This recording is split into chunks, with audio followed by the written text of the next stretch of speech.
الحمد لله وحده والصلاة والسلام على من لا نبي بعده. قال الله تبارك وتعالى: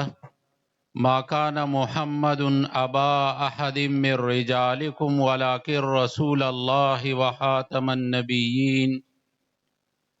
وقال رسول الله صلى الله عليه وسلم: أنا خاتم النبيين لا نبي بعدي،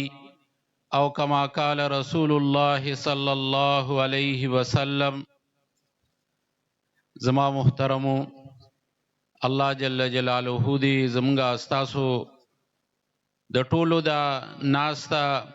دلته دا راتلل او دا مشقت برداشت کول دا ناستا دا ټول دی الله جل جلاله په خپل دربار کې قبول کی او زمونږه استاسو د پاره د آخرت د نجات ذریعہ جوړ کی.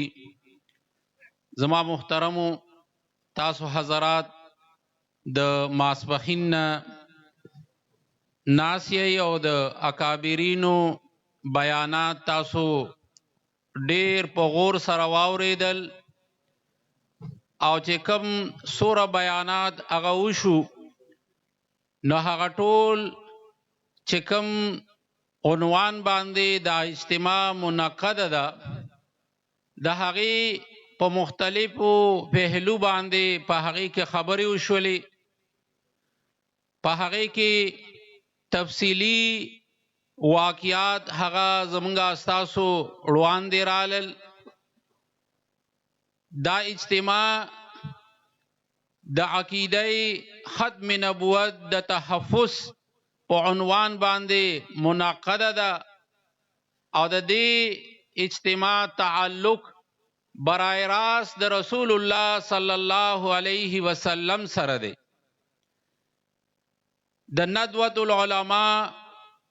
چې کوم په هندوستان کې یو ډیره لویه غټه مدرسه ده، د هغې په بانیانو کې مولانا محمد علی مونگیری رحمه الله هغی ارشاد فرمائی وی چې د هر مسلمان پزړه کې دا یو تمنا ده او دا یو آرزو او یو خواهش دی کچرتا زه د رسول الله صلی الله علیه وسلم په زمانہ کې پیدا شوی نو ما به د رسول الله صلی الله علیه وسلم دا خدمت کړو، ما به د رسول الله صلی الله علیه وسلم دا کړو خدمت، دا خدمت به می کړو. هغه فرمایي وی که څوک د خپل ارمان پورا کول غواړي، که څوک د خپل ارمان پورا کول غواړي نه هغه د عقیده ختم نبوت د تحفظ په مهنت کې هغه خپل حصہ واچي. د دې تعلق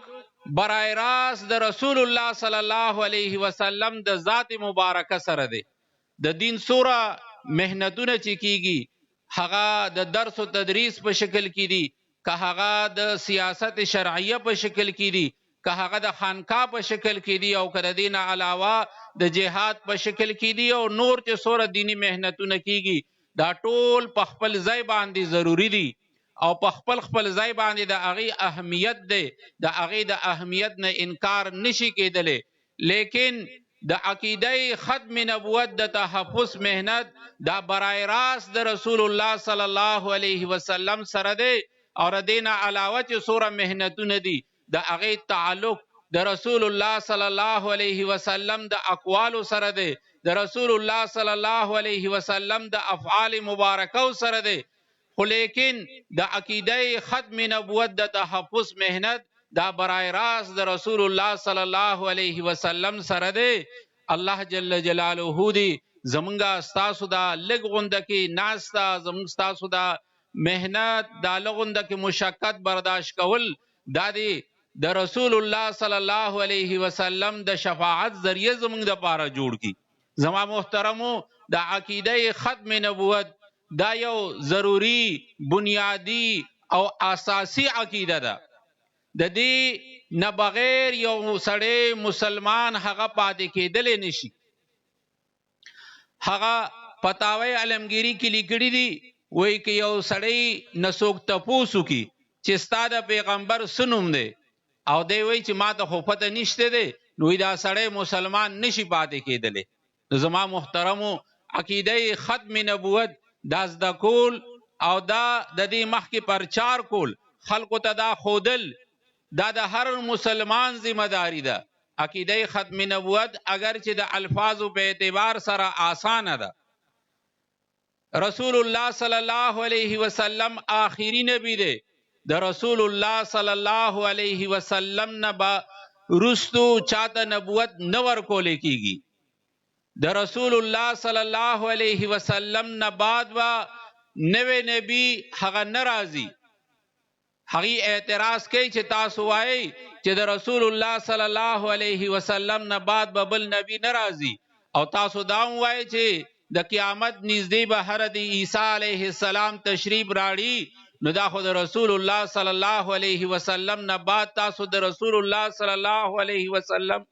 په ختم نبوت باندې ایمان نشو داغه نه بعد بل نبی مرادل منی. نو زما محترمو ګوره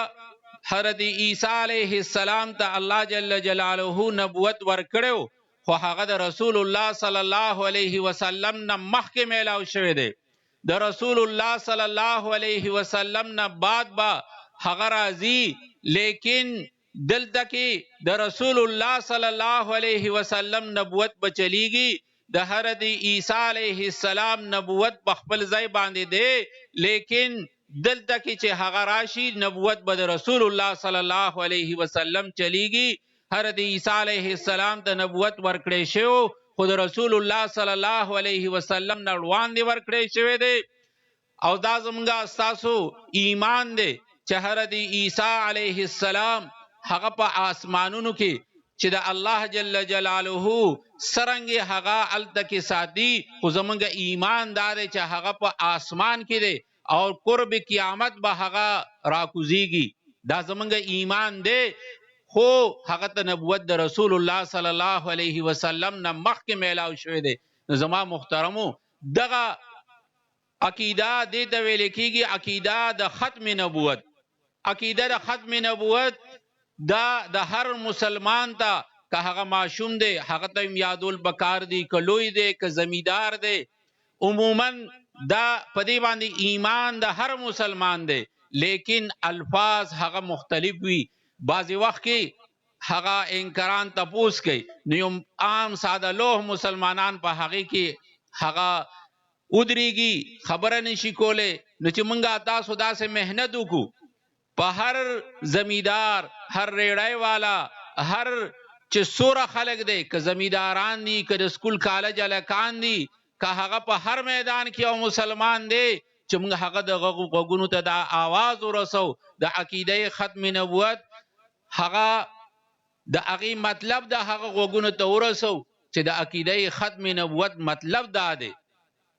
زما محترمو عقیده ختم نبوت د دې اهمیت رسول الله صلی الله علیه وسلم سره سورو د دې عقیده ختم نبوت د دې اهمیت د صحابه سره سورو د دغه عقیده ختم نبوت هغه بزرگان دین سره د هغه اهمیت سورو زمونږه استاسو مشرانو سره د دې عقیده ختم نبوت د تحفظ څومره لوی اهمیت د رسول الله صلی الله علیه وسلم په آخری زمانہ کې چې د رسول الله صلی الله علیه وسلم وفات په هغه زمانہ کې شوه دی په هغه وخت کې 100 کسانو د نبوت دعوا کړی و. رسول الله صلی الله علیه وسلم فرمای سيكون في امتي 30 دجالون كذابون وفي روایت 30 كذابون دجالون. زما محترمو رسول الله صلی الله علیه وسلم فرمای زما په امت کې با دیرش هغه کذابین دجالین پیدا کیږي او هر یو بدا دعوه کوي چې زه نبی ما. رسول الله صلی الله علیه وسلم فرمایل انا خاتم النبیین لا نبی بعدی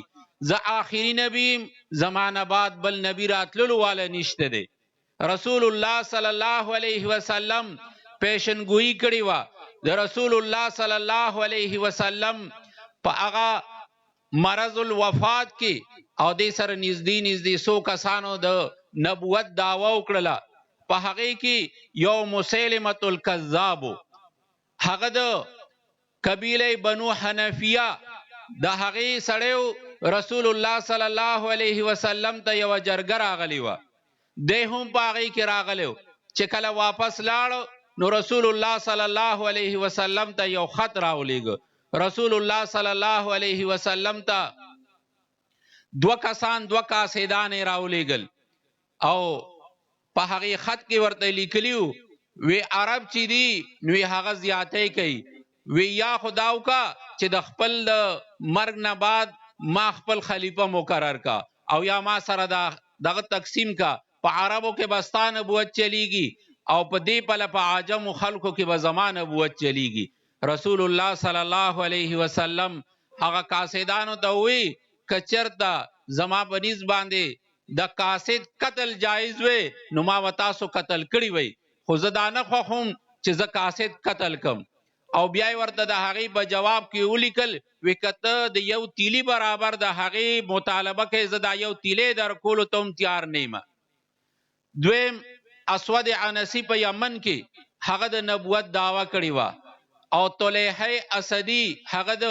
نبوت دعوا کړې وه. سجاح نومي یوه ښځه وه هغې د نبوت دعوا کړې وه. دا دوه کسان طلیحه اسدی سره هم جهاد شوی دی او په هغې کې ګڼ صحابه هغه شهیدان شوي دي. د هغې نه بعد هغه وتښتېده او د هغه چې څومره ملګري و هغه قتل کړی شو، څه لږ پاتې شو هغې اطرافو ته وتښتېد او دی لاړ مسلمان شو. بیت الله ته لاړ، د بیت الله غلاف یې ونیسه او توبه یې وباسله، دی مسلمان شو. دا سجاح نومې ښځه چې وه چې دی د نبوت دعوه کړې وه دا هم وروستو مسلمانه شوې ده. د رسول الله صلی الله علیه وسلم سره د دې عقیدې د تحفظ دومره لوی اهمیت رسول الله صلی الله علیه وسلم بیمار دی او په دغه بیماری په حالت کې د رسول الله صلی الله علیه وسلم وفات شوی دی. رسول الله صلی الله علیه وسلم په دغه بیماری حالت کې فیروز دیلمی رضی الله تعالی عنہ د اسود عنسی د قتل لپاره ولیږه. هغه وخت کې اسود عنسی په یمن باندې قبضه کړې وه او چې د رسول الله صلی الله علیه وسلم څومره ګورنرانو نو یا یې هغه قید کړي یا یې ملک بدر کړي.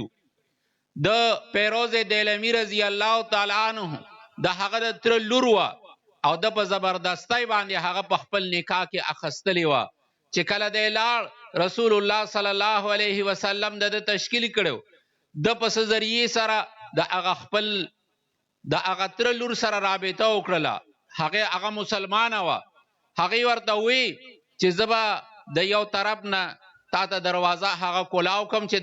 د د کور او د د محل کومه دروازه وه چې هغه پټه دروازه وه، وی تا ته به زه هغه دروازه د شپې کولاو کم ته په هغه دروازه باندې رادن نشه او بیا به زه ستا استقبال وکم او تا به زه دله رسومه. دی چې کله ماسخوتن هغه وده شو فیروز دیلمی رضی الله تعالی عنہ هغه وخت له راغلی هغې ورته دروازه کولاو کړه، دی وردن نشه د هغه محل ته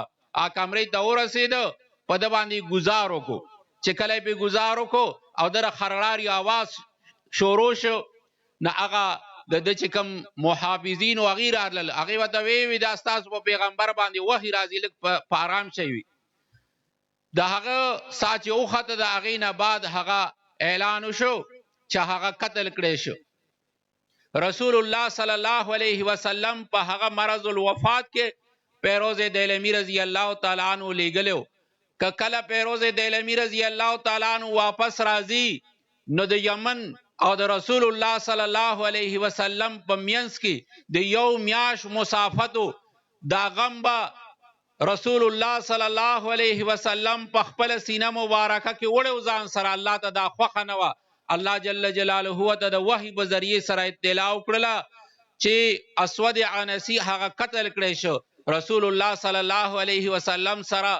سو کسان هغه ولاړ دي صحابه. رسول الله صلی الله علیه وسلم فرمایل فاز فیروز کامیاب شو. صحابه عرض کوي یا رسول الله سکی کامیاب شو؟ وی ما د اسود عنسی د قتل لپاره لیږلی او هغه قتل کړی شو. پیروز دیلمی رضی الله تعالی عنہ هغه قتل کو. رسول الله صلی الله علیه وسلم په هغه باندې خوشاله شو. رسول الله صلی الله علیه وسلم هم په دغه مرض الوفات کې یو لخر هغه دغه د پاره د مسیلمة الکذاب د پاره هم هغه رسول الله صلی الله علیه وسلم تشکیل کړو. رسول الله صلی الله علیه وسلم په دغه وخت کې یو د رومیانو د پاره لخکری تشکیل کړو. د حضرت اسامه ابن زید رضی الله تعالی عنہ د هغه امیر مقرر کړو. اسامه ابن زید رضی الله تعالی عنہ د رسول الله صلی الله علیه وسلم حد درجه محبت ور سره، چونکه حضرت زید رضی الله تعالی عنہ ته رسول الله صلی الله علیه وسلم خپل زوی ویلیو، او دا د هغه زوی او د رسول الله صلی الله علیه وسلم سره چې کله به صدا سے خبره کولو، صحابه او حضرت اسامه رضی الله تعالی عنہ ته وی چې ته رسول الله صلی الله علیه وسلم ته دا خبر روان دی کا. رسول الله صلی الله علیه وسلم حضرت اسامه رضی الله تعالی عنہ هغه د رومیانو د پاره تشکیل کړو، او هغه وخت کې د هغه قاعده دا و چې کله به لښکر ته نو بهر به هغه ووتل، د مدینه منورې نه بهر به پړاو واچو، کچرتا س سامان پاتې شو هغه به بیا دوباره د هغې دپاره تللو، که په کور کې څه خبره اتره وه هغې دپاره تللو، یا دا شانته ملګري شاته پاتې شو چې هغې تلل، هغه بدی سره میلاو شو. حضرت اسامه رضی الله تعالی عنہ هغه وخت کې بهر هغه پړاو واچو، وروته چې کم ملګري ور سره تلل هغه ځان سره وباسل. دې کې خبر رااله چې رسول الله صلی الله علیه وسلم بیمار دی، بیماری سیوا شوی ده، دا لښکر ایثار شو. بیا اطلاع رااله چې د رسول الله صلی الله علیه وسلم طبیعت نورم خراب شو، دی مدینه منورې ته واپس رالل. حضرت اسامه رضی الله تعالی عنہ د رسول الله صلی الله علیه وسلم په غسل کې د رسول الله صلی الله علیه وسلم په کفن دفن کې هغه شریکو. چې کله رسول الله صلی الله علیه وسلم کفن دفن وشو، نو حضرت ابوبکر صدیق رضی الله تعالی عنہ اعلان وکړو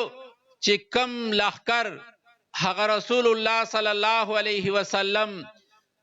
د حضرت اسامه ابن زید رضی الله تعالی عنہ په سرکردګۍ کې روان کړو، هغه لښکر دی زی. حضرت اسامه رضی الله تعالی عنہ حضرت عمر رضی الله تعالی عنہ تراله چې حضرت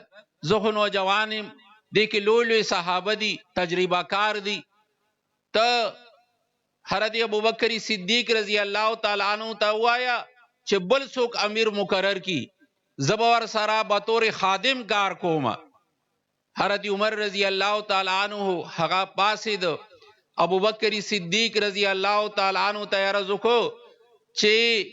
د رسول الله صلی الله علیه وسلم وفات اوس شو، او د مدینه باندې خلق د حمله اراده لري، حسینا چې مدینه منوره خالی شي، لښکر وروزی او خلق په مدینه منوره باندې حمله ونکي. حضرت ابوبکر صدیق رضی الله تعالی عنہ وردوی د لښکر به خامخازي رسول الله صلی الله علیه وسلم چې کم لښکر تشکیل کړی دی دا لښکر به خامخازي. بیا ورته عرض وکړو چې تاسو لیږئ نو د اسامه په ځای باندې بل څوک هغه مقرر کړي. وی نه، چې حضرت اسامه رضی الله تعالی عنہ رسول الله صلی الله علیه وسلم مقرر کړی دی، دی به خامخا دغه لښکر امیر وي او دا لښکر به وځي. بیا اطلاع رااله چې بعض خلکو د زکات نه انکار کړی دی، بعض خلکو د زکات نه انکار کړی دی. حضرت ابوبکر صدیق رضی الله تعالی عنہ د مانعین زکات د پاره لښکر هغه تشکیل کو. حضرت عمر رضی الله تعالی عنہ بیا پاسید، او حضرت عمر رضی الله تعالی عنہ ورته وی چې مدینه وره به خالی شي، دې سره جهاد کول پکار دی، خو اوس نه لږ وخت بعد حضرت ابوبکر صدیق رضی الله تعالی عنہ ورته فرمایل اينقص الدين وانا حي، په دین کې د نقصان راشي او زری ژوندی ما، حضرت عمر رضی الله تعالی عنہ ته فرمایل ورته وی چې کله جاهلیت زمانہ و په هغه وخت کې ډیر بهادر وي او اوس بزدل شولي هغه لښکر هم تشکیل کو بیا خبر رااله چې مسلمة الکذاب هغه صالح زره کسان هغه را یو ځای کړي دي او په مدینه منوره باندې هغه د حمله اراده لري په مدینه منوره باندې حمله کوي او راځي لښکر راجمع کړي دي حضرت ابوبکر صدیق رضی الله تعالی عنہ اعلان کوي چې د مسلمة الکذاب چې کوم د نبوت دعوه کړی ده د هغه د سرکوبۍ د پاره کسان پکار دي هغه حضرت عمر رضی الله تعالی عنہ ډومبه پاسید نمونه لیکل شروع شو حضرت عمر رضی الله تعالی عنہ ډومبه په هغه کې خپل نوم لیکو چې زمان نوم په هغه کې ولیکي حضرت عمر رضی الله تعالی عنہ د دوو لښکرو په لیږلو کې خو الته کې هغه ته وایي چې دا دی وخت کې نه دی پکار رستو جهاد پکار دی سره خو دین رستو پکار دی په دی وخت کې هغه دام نه وای او په خپل باندې هغه پاسی او خپل نوم هغه لیکي حضرت اکرم رضی الله تعالی عنہ ابو بکر صدیق رضی الله تعالی عنہ منتخب کو د سلور زرو کسانو لښکری د هغه سره کو او هغه سره چې کله لښکر رخصتیږي حضرت ابو بکر صدیق رضی الله تعالی عنہ حضرت اکرم رضی الله تعالی عنہ په اس باندې ناشته حضرت ابوبکر صدیق رضی الله تعالی عنہ ورسره د اس واګی نسلی دي او ورسره په منډه باندې داسي زی او حضرت اکرم رضی الله تعالی عنہ سره هغه سرګوشي کې هغه ته نصيحتونه کوي او هغه یو نصيحت ورته داو کو چې کله ته ورسی نو پورن الدکی خپل مورچی هغه جوړی کا چې دا لښکر د هغه حصار کی خو لیکن جنگ به نه کوي خو الدکی چې کله هغه ورسید نو هغه ماحول داسې جوړ شو چې هغه د جنگ نکولو باوجود بیا هم جنگ وکړو او مسلمانانو ته شکست شو رسول الله صلی الله علیه وسلم په نوم باندې صحابه چې کله هغه دا شانده قسم له حرکات شروع کړو هغه ته پته ونه لګیدله او هغه به حمله ور شو خو صحابه ته هغه شکست شو ابو بکر صدیق رضی الله تعالی عنہ ته اطلاع رااله چې مسلمانانو شکست وړل دي حضرت ابو بکر صدیق رضی الله تعالی عنہ د حضرت شرحبیل ابن حسن رضی الله تعالی عنہ په سرکردګۍ کې د سلورو زرو کسانو هغه لښکر تیار کو او بیا وسره بهر په خپل باندې وته او د هغه د اس عملونه نیسل دي او په منډه وسره زی او نصيحتونه ورته کوي په هغه کې هغه ته هم دا نصيحت وکړو چې تکله ورسیږي نو الدکی د هغه سره شامل شه لیکن الدکی تبا جنگ نشو روکای چونکی الدا صحابه رسول الله صلی الله علیه وسلم د وفات نه بعد چې کوم هغه مانعین زکات سره د هغه سره جهاد د تلیو حضرت خالد رضی الله تعالی عنہ په هغه کې هغه الدکی باوجود د دینه چې هغه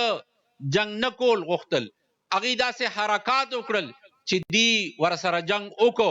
بیا صحابه ته په هغه کې شکست شو ډیر صحابه په هغه کې شهیدان شو ګڼ صحابه لوی لوی جلیل القدر صحابه په هغه کې شهیدان شو چې حضرت ابوبکر صدیق رضی الله تعالی عنہ ته خبر راورسید ډیر زیات غمجن شو هغه اعلان وکړو ودا سے سوچته یو کس یو نوجوان پکار دی چې هغه د خپل هر سنه تیر وي نه هغه کور ته ځي نه کور کې سکار لري بس سره دې نه هغه لړ شي یو نوجوان پاسې د صحابي عزت یارم صرف دوره چې خپل اس لړ شمه خپل اس او تور را واخلم ابو بکر صدیق رضی الله تعالی عنہ ورته فرمایل وی التب نور سنی ساريږي نه به د خوراک څه شی راغلي کتیاري هغه هم نخوري صرف خپل اس را روان کا خپل تور را واخله هغه رااله حضرت ابوبکر صدیق رضی الله تعالی عنہ خط لیکلو د حضرت خالد رضی الله تعالی عنہ په نوم باندې او خالد رضی الله تعالی عنہ ته دغه لیکلیو په نا باندې هغه لخر د هغه سره میلاو شو او هغه چې کله خط چې کله ولستو نو په هغه کې ورته ویلیو چې په دغه د خپل لخر چې دی نو دا به په دوو حصو کې تقسیم کی بلکې په دریو حصو کې به تقسیم کی یو به د غر یو طرف ته یو د غل بل طرف ته او یو مخامخ د دشمن سره په هغه مقابله کی زما محترمو الله جل جلاله د حضرت خالد رضی الله تعالی عنہ په لاس باندې فتح لیکلی و هغه مسلمه الکذاب چې کم ډیر لوی غرور سره چونکه مسلمانانو ته دوزله شکست شو او ډیر لوی لوی صحابه په هغه کې شهیدان شو حضرت عمر رضی الله تعالی عنہ هغه نوم په خپل باندې لیکلو او حضرت ابوبکر صدیق رضی الله تعالی عنہ د حضرت اکرامه رضی الله تعالی عنہ نه اجازت واغست کته غواړي نه دی بازار ځان سره حصار کما په دې ځکه په مدینه منوره کې ماته ډیرو مشورو هغه ضرورت راځي نو زبده ایثار کم هغه ته اجازت ورکو د حضرت عمر رضی الله تعالی عنہ د هغه رور زید بن خطاب رضی الله تعالی عنہ په دغه لخر کې او هغه هم په دغه کې شهید شو 1200 صحابه هغه په دغه کې شهیدان شوی دي او چې کله مسلمانانو ته الله جل جلاله فتح نصیب کړله نو په هغه وخت کې د کفارو د مرتدینو 28000 کسان هغه قتل کړي شو او مسلمانانو دا شان د پهای کې قربانای ورکړي وي چې کله مسلمه الکذاب د خپل شکست هغه مخته شو نه هغه په یو باغ کې کله نو باغو په هغه کې پناه واخستله حضرت برا رضی الله تعالی عنہ حضرت خالد رضی الله تعالی عنہ تعرض کو ما په دې ډال باندې کینوي دې دغه شی اړم کوي ما په دې دیوال ورغورځوي زبدا دروازه کولاوم هغه وی زدا سي نشم کوله چې زه یو مسلمان هغه په خپل باندې بغیر د څه هغه عذر نه زه هغه د کفار مینست ورولم هغه ته ډیر مینت کو او بیا اجازت ورک صحابه هغه ورچت ک په دیوالي ورغورځو او هغه دغه راورسید دروازې له د دغه دروازې ته رسیدلو نه مخکې هغه سلور کسان هغه قتل کړیو دروازه کولاو کړله صحابه ورننوتل الدکه مسلمه الکذاب په آخر کې الدکه د هغه وینځو د تاوس په وزرو باندې په هغه باندې سورې کړو هغه وخت کې حبیب ابن زید رضی الله تعالی عنہ مور کم چې حبیب ابن زید رضی الله تعالی عنہ مسلمه الکذاب د هغه د دین مخکې واقعا بیان شوله چې حضرت حبیب ابن زید رضی الله تعالی عنہ چې کله مسلمه الکذاب ته مخامخ شو هغه ورته وی زما نبوت منه هغه وی زدا خبره ناورم وی تر چا نبوت منی وی د رسول الله صلی الله علیه وسلم نبوت منم هغه ته چې خپل خبره کوله وی زما وګونه کہانی دی ناوري هغه لاسونه دې کټ کړل خپې دې کټ کړلې پوزه دې کټ کړله جبه دې کټ کړله په داسې حال کې شهید کړو او چې کله مور ته خبر را ورسید چې استاد مسلمه الکذاب په داسې حال کې شهید کو هغه وی د دغه رضی لپاره مې وته پای ور کړی وی هغه په خپل په دغه لخر کې دا په دغه لخر کې بذات خود د حضرت حبیب ابن زید رضی الله تعالی عنہ مور همدا او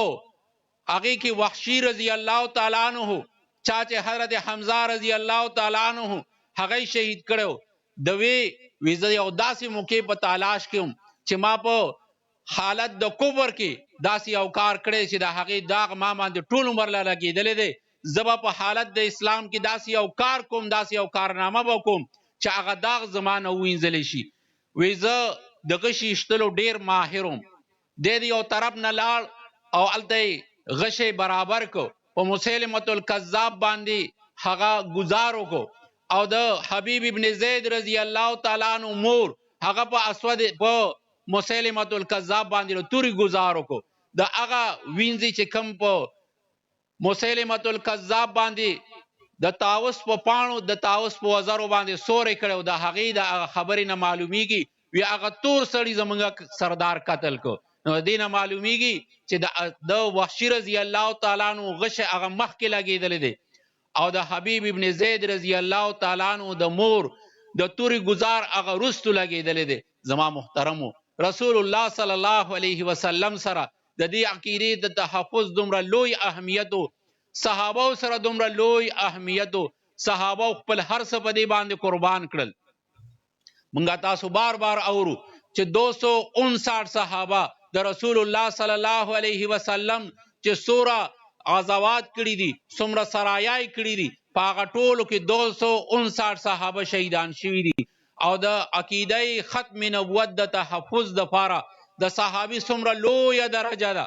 که څوک ټول عمر عبادت وکړي که ټول عمر عبادت وکړي د یو صحابي درجې ته نشي رسېدلی یو صحابي نشي جوړېدلی که چېرته د سترګې رب برابر هغه د الله نافرماني ونه کړي او ټول ژوند په عبادت کې تیر کې د یو صحابي درجې ته هغه نشي رسېدلی هغه وایي چې یو بزرګ نه چا تپوس وکړو چې حضرت عمر بن عبدالعزیز رحمه الله چې هغه دومره د عدل او انصاف حکومت کړی دی د هغه درجه لویه ده او که د حضرت معاویه رضی الله تعالی عنه درجه لویه ده نه هغه عبدالله ابن مبارک رحمه الله نه تپوس شوی عبدالله ابن مبارک رحمت الله علیه ورته وفرمایل وی د حضرت معاویه رضی الله تعالی عنه د رسول الله صلی الله علیه وسلم په معیت کې چې کوم جهاد کړی دی او د هغه د اس په پوزه کې کومه دوړه لګېدلې ده هغې ته عمر بن عبدالعزیز رحمه الله نشي رسېدلی دومره لوی سړی د هغه د یو صحابي درجې ته نشي رسېدلی دومره لوی درجې صحابه عظیم درجه د لویو درجاتو صحابه په دغه کې د ختم نبوت د عقیدې د تحفظ دپاره هغې شهادتونه پیش کړي دي 1200 صحابه په هغې کې شهیدان شوي دي او په هغې کې 200 هغه صحابه چې هغه د قرآن کریم حافظانو هغه په هغې کې شهیدان شوي دي زما محترمو صحابه کرامو سره د دې عقیدې د تحفظ دومره لوی اهمیت و دغه رنګې د تابعینو سره د دې عقیدې د تحفظ هغه دومره لوی اهمیت و لوی اهمیت زما محترمو د دینه بعد چې کوم بزرگان دین راغلی دي بزرگان دین سره د دې عقیدې د تحفظ څومره لوی اهمیت و هغې خپل هر څه قربان کړي دي د دې دپاره خپل مال قربان کړی دی اولاد قربان کړی دی هر څیز د هغې دپاره قربان کړی دی مولانا تاج محمود رحمه الله هغه په فیصل آباد کې چې څه وخت کې د سن 74 تحریک چلیده په هغه وخت کې کچهری مسجد مفتی زین العابدین صاحب رحمه الله چې کوم هغه تبلیغي مشرانو کې د هغې مسجد کچهری مسجد په هغې کې د جمعې خطبه ورکوله بیان یې کو په هغه خلک خاموش ناستو یوه زنانه هغه را روانه ده او په لاس کې ورڅخه یو ماشوم دی هغه ماشوم یې راړ او مولانا تاج محمود رحمه الله ته مخې ته کوي حضرت وی ما څخه په پوره دنیا کې زما څخه چې څومره هیڅ شی سوا د دې خپل ماشوم نه نشته دی نه نور مال شته نه نور څه شی شته دی دا ماشوم دی دا واخله او د رسول الله صلی الله علیه وسلم په ناموس باندې هغه قربان کا هغه ورته وی بیبي زه به د سره څه وکړم وی که چېرته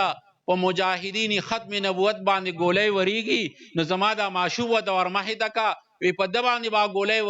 ولګي هغه مجاهد خو وبد شي مولانا تاج محمود رحمه الله ورته وفرمایل هغه سره خوا کې ورسره زوی ناستو ورته وی بیبي وی که چېرته ګولۍ راځي اول به تاج محمود په سینه باندې لګي بیا ورسره خوا کې خپل بچی ناستو طارق محمود وی بیا ور د په سینه باندې لګي او بیا دا مسلمانان موجود دي وی د خپل پیغمبر صلی الله علیه وسلم د ناموس حفاظت بکئی او بیا ورته فرمایل وی کستا د بچی نمبر پکې راللې نو یې قربان بشي زما محترمو خلکو د هغې دپاره خپل هر څیز قربان کړی دی چې کوم د سن 53 تحریک چلیدلی دی په هغې کې یو ډاکټر هغه په خپله باندې لیکي وی کرفی وه او په جلوس ویستلو باندې په هغې پابندي وه او چې څوک د تاج و تخت ختم نبوت نعره لګی د هغې په پاداش کې هغه ګولۍ وه وی په تمام اسپتالونو کې ایمرجنسي نافذه وه وی زمونږ د اسپتال په چت باندې ولاړو یو جلوس را روان دی او د تاج و تخت ختم نبوت نعره لګي وی مخې ته هغه ریډ لاین راښکلی شوی چې د دینه مخکې به څوک قدم ناخلي. وی هغه جلوس راورسېد، مونږ کتلل هغه ریډ لاین لا هغه سرې کرښې له راورسېدل. وی لږ ساعت ودرېده.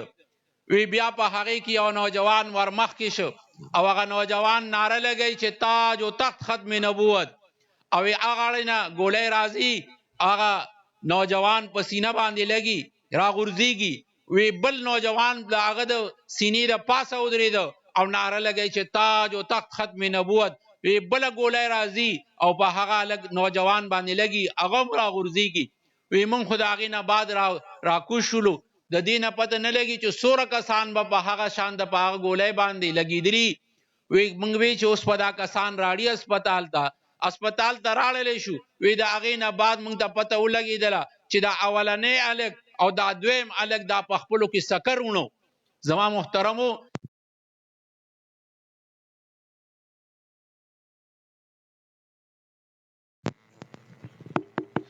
د دې لپاره مسلمانانو ډېرې قربانۍ ورکړي دي، بزرګان دین د هغې لپاره ډېرې قربانۍ ورکړي دي. غلام غوث هزاروي رحمه الله د نوم نه مونږه تاسو ټول واقف یو. دا واقعه به بار بار مونږه تاسو هغه اوریدلی وي. د هغه بچی چې هغه بیمار دی، الله ورته یو بچی ورکړو، یو بچی ورته الله جل جلاله ورکړو او هغه بیمار دی او داسې بیمار چې د هغه آخري وخت دی. یو بوډا راځي د هغه دروازه ټکوي او ورته وایي چې الله دې ته نوم یو قادیانی راغلی دی او هغه په مانسیره کې اوګی کې هلته کې خلک مسلمانان یې هغه مرتد کړل،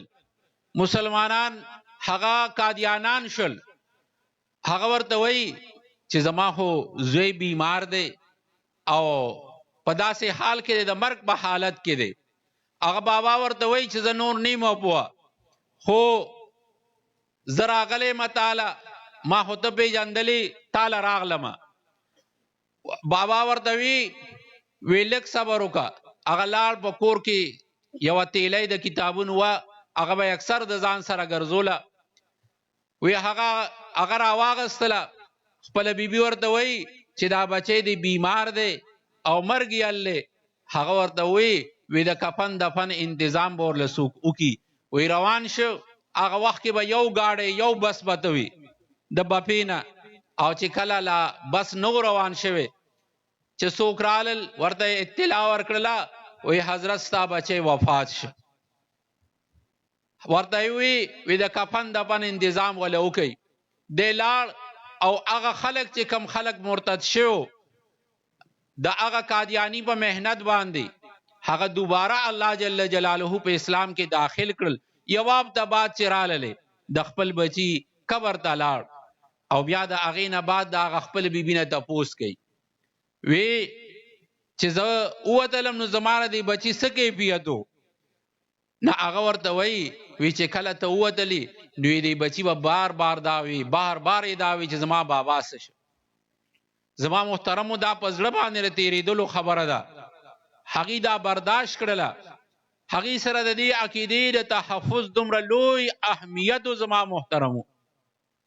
زما محترمو رسول الله صلی الله علیه وسلم فرمایلیو چې 13 د کذابین دجالین با پیدا کیږي. د هغې کې یو غلام قادیانی هغه پیدا شه. زما محترمو دته د انګریز حکومت پشپناهی حاصله وه او دا لویه فتنه وه، ډیره لویه فتنه وه. مولانا محمد علی جلندری رحمه الله هغه فرمایي وی انور شاه کشمیری رحمت الله علیه چې هغه بیا ډیر کمزور و، د ډابیل نه واپس راغلی و، په دیوبند کې و. وی ورځې هغه خلک چاته وی چې زما دا کټ اوسئ دارالعلوم دیوبند ته. وی دارالعلوم دیوبند ته هغه راړلی شو. وی موږ خو هغه وخت کې طالبانو د دوره حدیث طالب و موعظه. وی کټ راړلی شو. شاه صاحب رحمه الله وی پورا پاسېدلی هم نه شو. وی شاته سر ته یې ورته بالښت بل کېښود، لغونده کې راپاڅېده. وی هغه طالبانو او هغه وخت کې چې کم د دارالعلوم دیوبند استادانو هغې ته یې وی چې تاسو ته پته ده زما د مطالعې تاسو ته پته ده وی د رسول الله صلی الله علیه وسلم نواخلی تر اوسه پورې د رسول الله صلی الله علیه وسلم د زمانې نه تر اوسه او تر قیامت تر ورځې پورې چې څومره فتنې راتلونکي دي هغه ټولو فتنو ما مطالعه کړې ده او زه د هغې نه خبردار یم خو په دې تمامو فتنو کې د ټولو نه لویه فتنه هغه د قادیانیت فتنه ده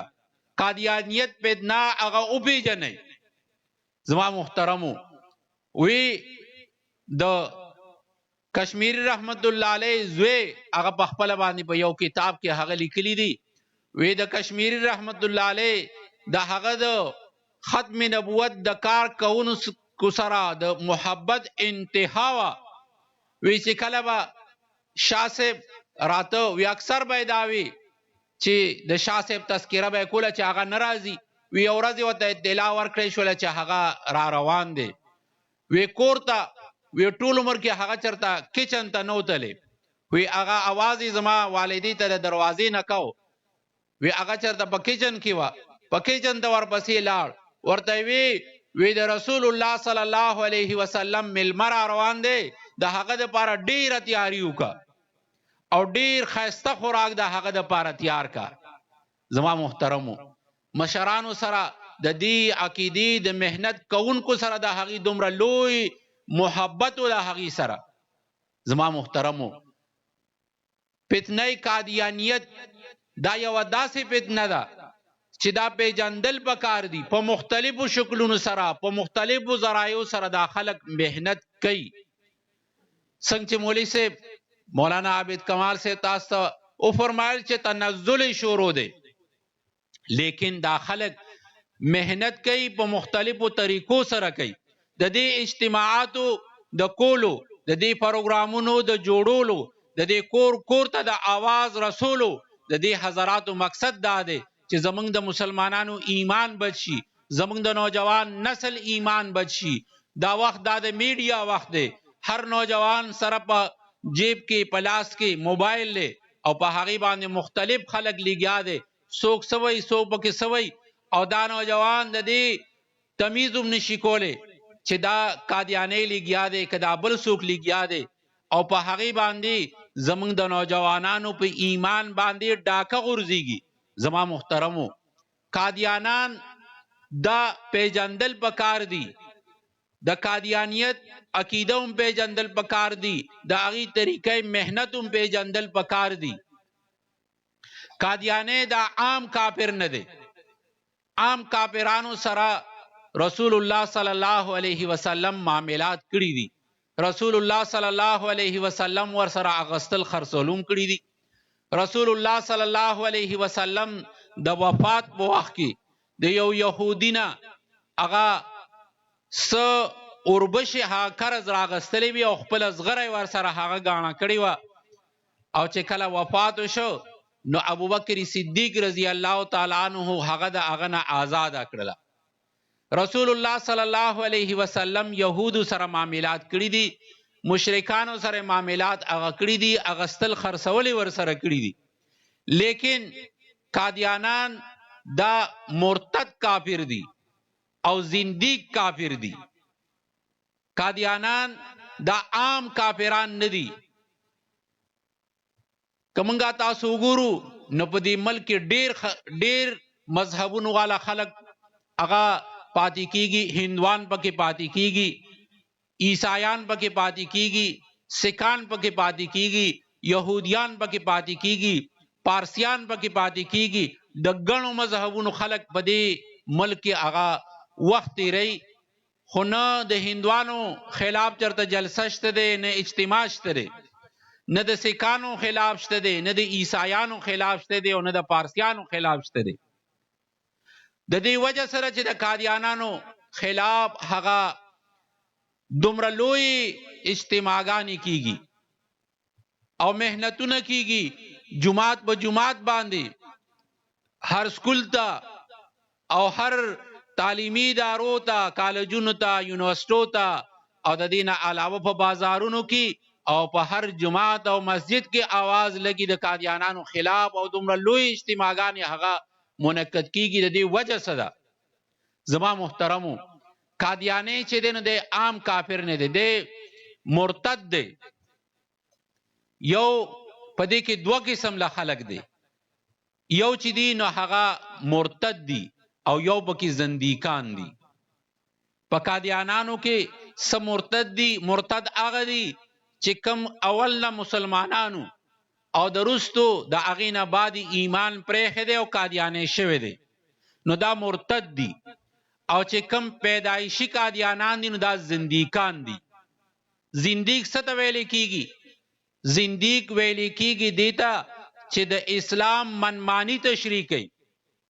د اسلام د احکامو د هغې منمانی تشریح کوي چې د رسول الله صلی الله علیه وسلم نه، د صحابو نه، د تابعینو نه هغه تشریح د هغه منقول نه وي او خپل تشریح د هغې کوي، نو دغه زندیکان دي. نو د مرتد او د زندیک حکم د عام کافر نه جدا دی. عام کافر سره څنګه چې تاسو ته عرض وکړو، رسول الله صلی الله علیه وسلم ور سره معاملات کړي دي چې دا کم زمونږ علما आवाज لګي چې د قادیانانو د مصنوعاتو نه بایکاټ وکړي، د قادیانانو د مصنوعاتو نه بایکاټ وکړي. نو د قادیانان چونکې دا مرتد دي او د مرتد سره نه اغستل خرڅول جایز دي، هغه سره معاملات کول، دنیاوی معاملات کول ور سره هم جایز نه دي. د کرنګي زندیک د زندیک حکم هم دغه دی چې د هغه سره معاملات کول جایز نه دي. د هغه سیزونه اغستل، د هغه ځمکه اخستل، د هغه گاډي اغستل. زما محترمو، په دې ځای کې څه قادیانان دا شانت دي چې هغه په دې ځای کې په دې بعضې سیزونو کې ملوث دي، ځمکې اخلي خرڅېدل در پراپرټۍ کار کوي او دلته کې په دې ځای ثوابۍ کې هغې د هغه گاډو اغستلو غرڅولو کاروبار کوي. زمونږ د ټولو مسلمانانو ته دا افیل دی، کستا پکې 10 روپۍ 20 روپۍ او 1 لاک روپۍ دی په هغې کې څه ګټه وي، خو ته په حرامو کې مبتلا یې. دا علما دا ستاسو د ایمان هغه محافظ دي. بعضې خلکو نه دا هم هغه یو مولوي صاحب نه مې واورېدل، هغه عجیبه خبره وکړه او دا سړی دی په خپل ایمان بیا هم سوچ وکړي. وی زه په یو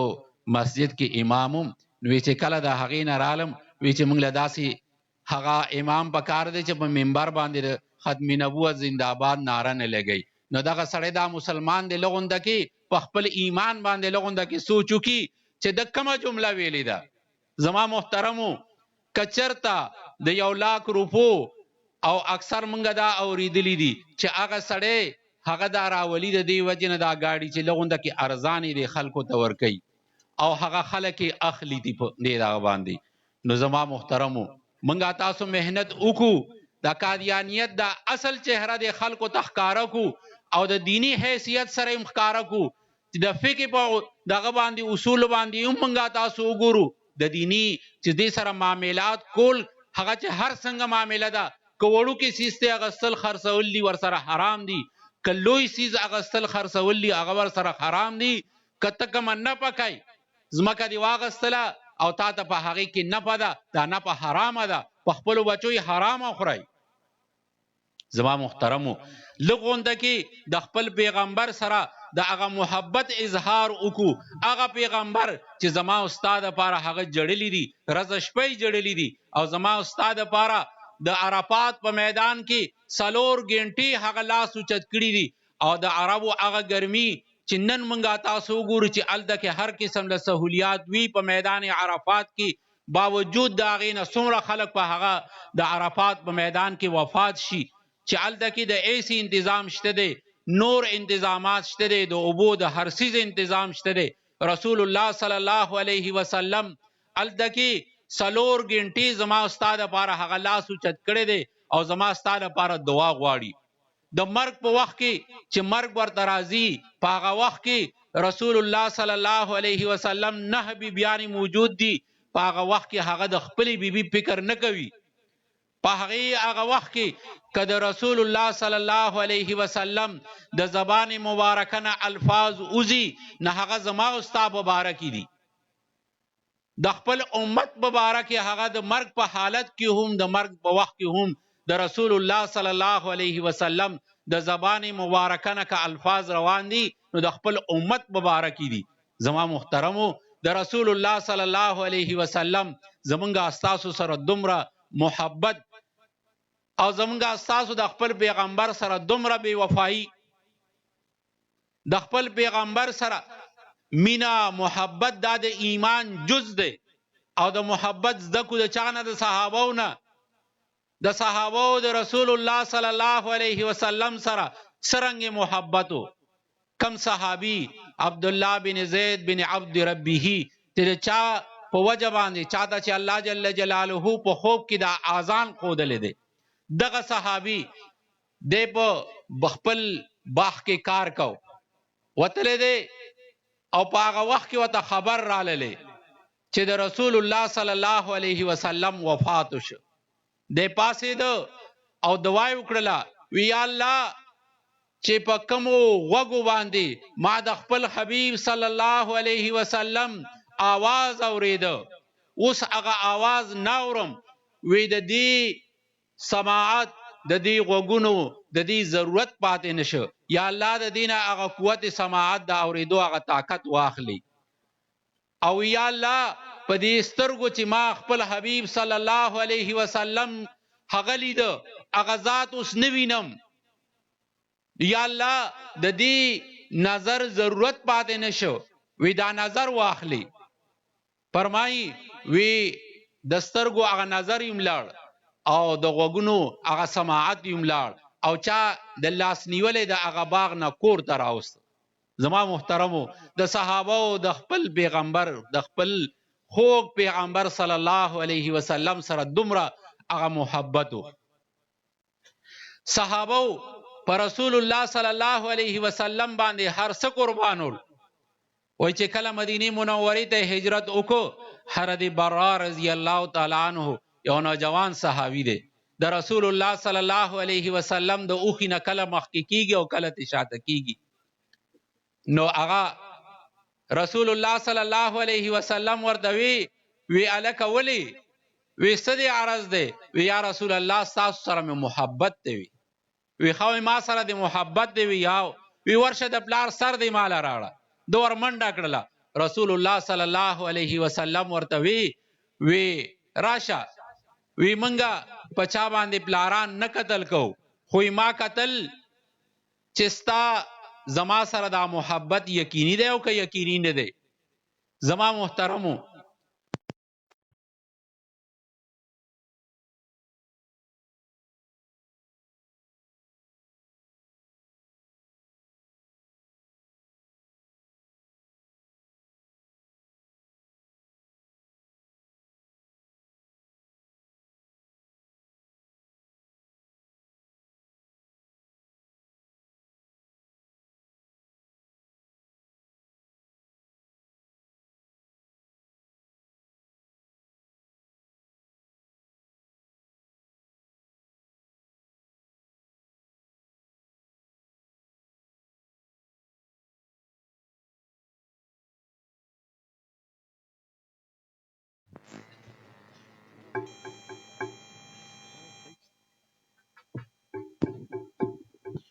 زما محترمو حضرت ام سلیم رضی الله تعالی عنہ د حضرت انس رضی الله تعالی عنہ مور و. حضرت ام سلیم رضی الله تعالی عنہ حضرت انس رضی الله تعالی عنہ د رسول الله صلی الله علیه وسلم خدمت د ور کړو. د رسول الله صلی الله علیه وسلم لس کاله خدمت کړو. رسول الله صلی الله علیه وسلم با د سره ټوکی کوله او د سونو دی وختونه به نیسو. حضرت ام سلیم رضی الله تعالی عنہ پټول ژوند کې د حضرت انس رضی الله تعالی عنہ هغه وخت نو کټ کړي او حضرت انس رضی الله تعالی عنہ نو کټ کړي. وی په دی باندې زمانه محبوب صلی الله علیه وسلم لا سن لګیدلی دي. زما محترمو منګا تاسو څنګه د هغي پیغمبرو د غرنګي زمونږه تاسو پیغمبر دی منګه تاسو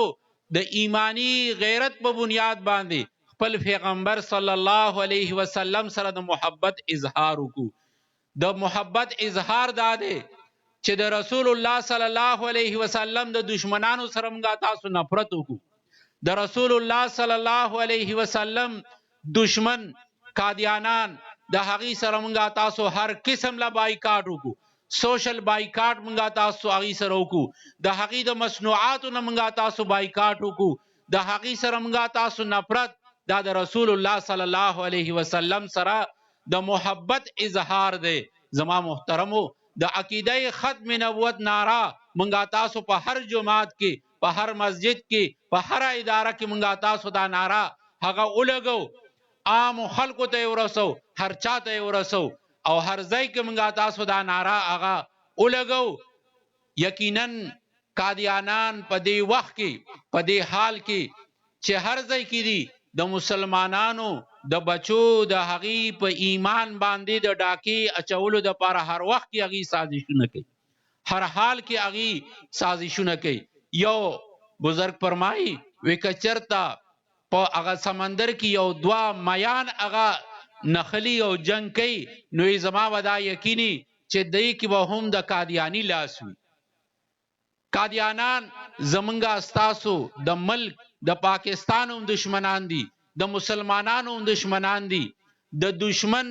سره مونږه تاسو اظهار نفرت وکړو او مونږه تاسو د خپل پیغمبر صلی الله علیه وسلم سره د محبت هغه اظهار وکړو. نو زما محترمو د قادیانانو د مصنوعاتو نه به بایکاټ کو کنه. دغه رنګې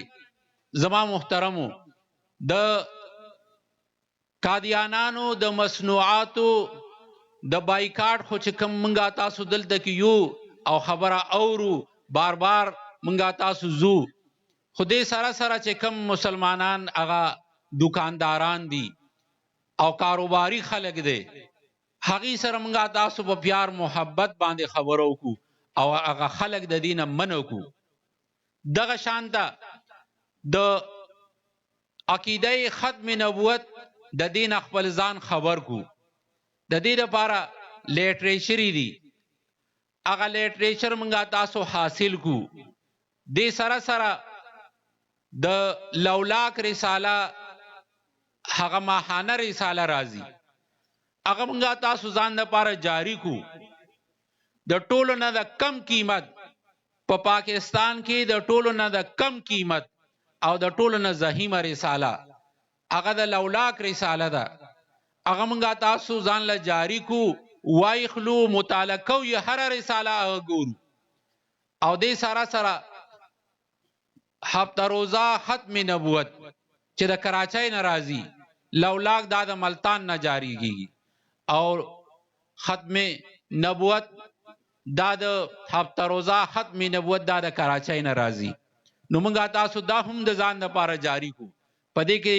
د بزرګانو مشرانو د هغې مضامین راځي، ښکلې ښکلې هغه مضمونونه په هغې کې راځي او د قادیانیت سره متعلقه د عقیده ختم نبوت سره متعلقه په هغې کې مضامین شایع کیږي. هغه منګه تاسو ځان له جاری کو. دغه شانته د مجلس د هغې نور کتابونه دي مشرانو لیکلي دي، هغه منګه تاسو واخلو په خپله مطالعه کې هغه وساتو. روزانه د هغې یو کتاب منګه تاسو هغه مطالعه کو. مولانا محمد علي مونګیری رحمه الله و فرمایل وی تاسو دوره لیکلو کوي او دوره د ختم نبوت لیټریچر هغه شایع کوي چې سحر یو مسلمان پاسی چې د هغه د بالغ سره د ختم نبوت یو لیټریچر هغه پروت وي. نو زما محترمو دې ځای کې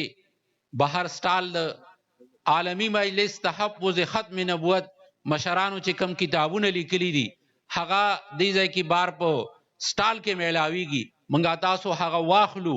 هغه مطالعه کو. د کم تحریک چې سن 1934 نه شروع شوی او هغه د عالمی مجلس په صورت کې تر دوره پورې راورسېده، د هغې یو تاریخ دی هغه شاید هغه واخلو. د خلکو قربانۍ دي په هغې کې، هغه په هغې کې ښکلي انداز باندې ذکر کړي شوي دي. د دې نه علاوه خطبات دي، ډېر کتابونه دي. منګه تاسو هغه ځان سره واخلو او هغه د دې اجتماع نه بعد روزانه څه صفحات هغه مقرر کو او هغه ګورو. تذکره مجاهدین ختم نبوت بهترین کتاب دی. هغه مونږه د دې مجاهدینو چې سوره قربانۍ کړي دي د هغې تذکرې دي په هغې کې هغه واخلو او ګورو. نو د دې لپاره سټال بار لګېدلی دی، نو کوشش به کوو که نه انشاءالله. الله دې ما او تاسو ته د عمل کولو توفیق را نصیبه کړي. جزاک